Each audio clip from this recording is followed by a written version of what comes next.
5 p.m., we passed the deadline that was in an emailed ransom note sent to a Tucson newsroom and TMZ. He tells us why he believes this could all come down to a mistake.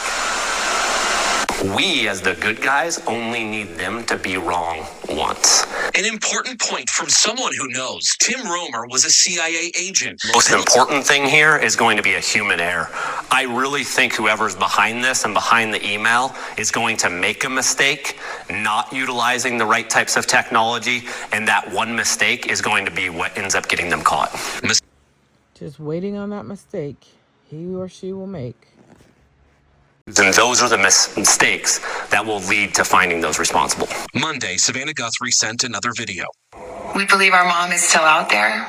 Romer says these videos can be important to help continue communication with the person or person. They're being coached very well on this. Sadly, I think my optimism fades and it leads to more pessimism as we see a lack of communication, a lack of proof of life, and then deadlines, arbitrary deadlines coming and going. Romer says, though, even if there is not a clear-cut mistake by the person responsible for that ransom note email, he says eventually he's confident the FBI will be able to get around the encryption and figure out who sent it.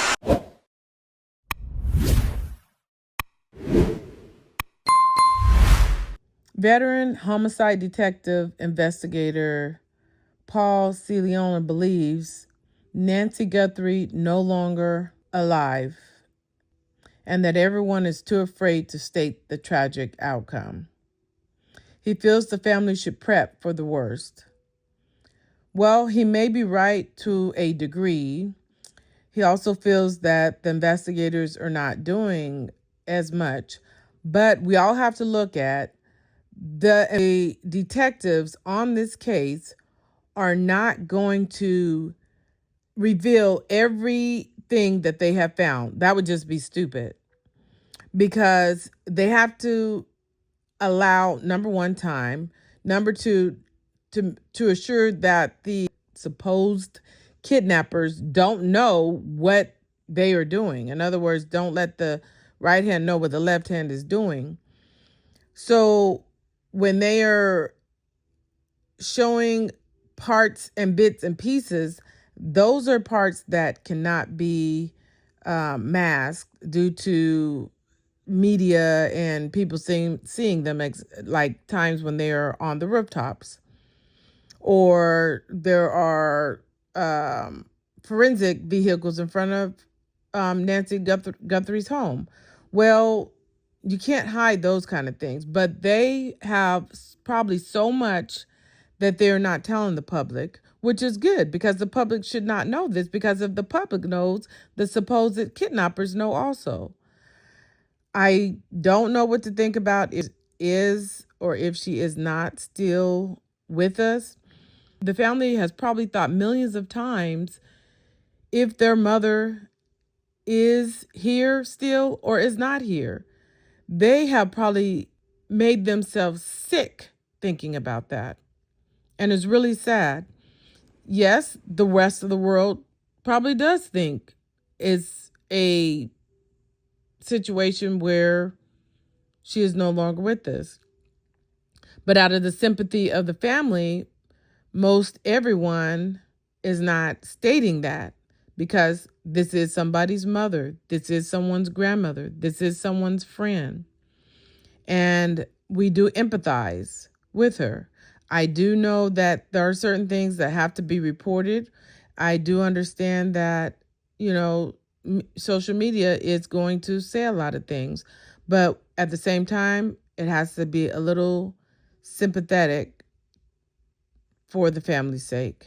Here is what Celeona stated, and following that is what Savannah, Anna, and Cameron have stated. I don't think she was kidnapped. We would have heard, listen, there would have been a video, there would have been a photograph, there would have been something, a lock of hair, drop of blood, something mailed to somebody so they could verify, yes, in fact, these people have my mother. Kidnappers want to get paid quickly. They don't want this thing to linger. Right? The first figure they throw out is never what actually gets paid, like any good business deal. There's going to be a negotiation, but it's going to be a fast and hard one. And there's been no negotiations. No one's called up and said, hey, that hasn't happened. For the simple reason is nobody's kidnapped her, I don't think. If you're a good kidnapper, you're going to grab the medication on the way out the door because you're going to have to take care of her. You're going to have to keep her alive and healthy, right? So it shows a total lack of planning. The total lack of forensic evidence of anyone being in that house, of grabbing her, is another clue that she wasn't kidnapped.